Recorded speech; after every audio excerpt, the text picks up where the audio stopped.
எதுங்க? இது போய் விஜய் கிட்ட தான் நீங்க கேட்கணும், எங்க கிட்ட கேட்க கூடாது.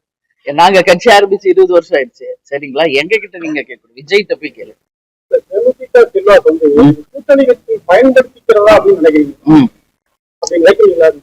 அரசியல்னாவே அதுதானங்க இல்லையா? அதுதான் சொல்றேன், அரசியல் என்றாலே அந்த மாதிரி ஆயிடுச்சு.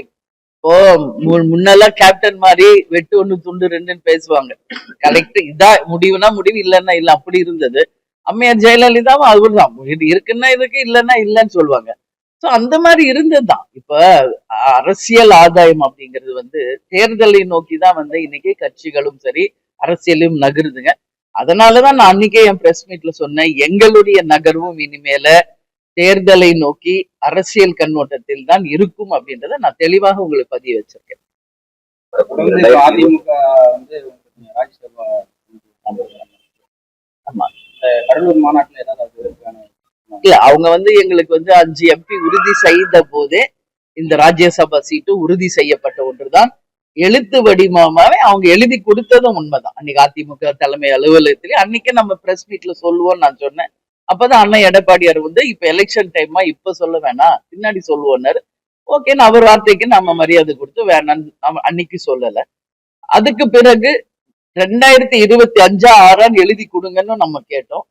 அதுல வந்து வருஷம் எழுதுவது எப்பயுமே மரபு கிடையாது. என்னுடைய வார்த்தை தான், அது எழுதி தருவதை விட என்னுடைய வார்த்தை தான் மிக முக்கியமானதுன்னு அவர் சொன்னார். சோ அதுக்கு மேல அது வந்து நம்ம வந்து இன்சிஸ்ட் பண்ணக்கூடாதுன்னு நம்ம அதை விட்டுட்டோம். பட் இப்ப வந்து சொல்லியிருக்காங்க 2026 உறுதியாக தரப்படும் அப்படின்னு சொல்லியிருக்காங்க. பொறுத்திருந்து இல்ல, எல்லாருமே நினைச்சது 2025 கொடுப்பாங்கன்னு தான் எல்லாரும் நினைச்சது. நாங்க பேசினது அதான். ஆனா அண்ணன் வந்து இப்ப வந்து அடுத்த தேர்தலை ஒட்டி 2026 தருகிறோம் என்று அண்ணன் எடப்பாடியார் சொல்லி இருக்கிறார். பொறுத்திருந்து பார்ப்போம். பொறுமை பொறுத்தவர் பூமி ஆழ்வார், புரியுதுங்களா? நல்ல பொறுமையா இருப்போம். பொறுத்தார் பூமி ஆழ்வார். இல்ல, நம்ம வந்து இது கடலூர்ல வந்து ஜனவரி 9ஆம் தேதிங்க மாநாடு வச்சிருக்கோங்க. அந்த மாநாடுல உங்களுக்கு மிகப்பெரிய அறிவிப்புகள் எல்லாமே தெளிவாயிரும். அதுல இருந்து தேர்தல் பணி மட்டும்தான் இருக்கும்.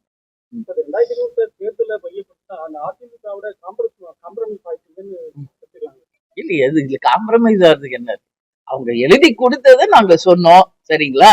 அது 25 26 நான் எழுதுங்கன்ற போது அது எழுதக்கூடாதுமான்றாரு. சரி, நம்ம ஒத்துக்கிட்டோம். அது 25க்கு பதில் 26ன்னு அறிவிச்சிருக்காரு, அவ்வளவுதான். அதனால பொறுத்தார் பூமி ஆழ்வார்.